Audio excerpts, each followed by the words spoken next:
അതെ, നിങ്ങളുടെ വീട്ടിലെ ആണുങ്ങൾക്ക് ഈ മൂഡ് സ്വിങ്സ് ഉണ്ടാവാറുണ്ടോ? അതായത് ചിലപ്പോഴൊക്കെ മിണ്ടാതിരിക്കുക, ചോദിക്കുന്നതിന് നോക്കാം എന്ന് ഉത്തരം പറയുക, ജോലി കഴിഞ്ഞ് വന്നു കഴിഞ്ഞാൽ എങ്ങനെയുണ്ടായിരുന്നു ജോലി എന്ന് ചോദിച്ചു കഴിഞ്ഞാൽ നന്നായിരുന്നു എന്നുള്ള ഒറ്റ വാക്കിൽ മറുപടി പറയുക. ഇങ്ങനെയൊക്കെ പലപ്പോഴും എന്നെ പോലെ തന്നെ ഭാര്യമാർ സ്ഥിരമായി പറയുന്ന ഒരു ഡയലോഗാണ്. ഇവർക്ക് വീട്ടിൽ വന്നാൽ ഒന്നും പറയാനില്ലേ? സംഭവം സിമ്പിളാണ്. 4 പോയിന്റ്സ് ആയിട്ട് പറയാം. First one, men run on A daily hormone cycle.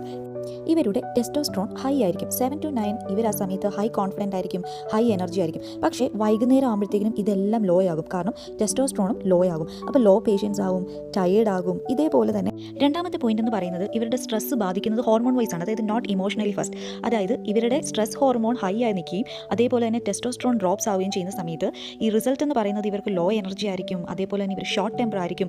മൊത്തത്തിൽ സോണിങ് ഔട്ട് ആകും. വൈകുന്നേരം ഈ സോൺ ഔട്ട് ആയിരിക്കുന്ന ഈ സമയത്താണ് മിക്കപ്പോഴും നമ്മൾ ഇവരോട് സംസാരിക്കാൻ ചെല്ലുന്നതും ഇവർ നമ്മളെ കെയർ ചെയ്യുന്നില്ല എന്ന് വിചാരിക്കുന്നതും. സത്യത്തിൽ ഇവർ ഓവർലോഡഡ് ആണ്. ഈ സമയത്ത് ഏറ്റവും കൂടുതൽ അവർക്ക് വേണ്ടത് ഐസൊലേഷനാണ്. കുറച്ച് സമയം തനിയെ ഇരിക്കുക എന്നുള്ളതാണ് അവർക്ക് റീസെറ്റ് ചെയ്യാൻ പറ്റുന്ന ഏറ്റവും നല്ല കാര്യം.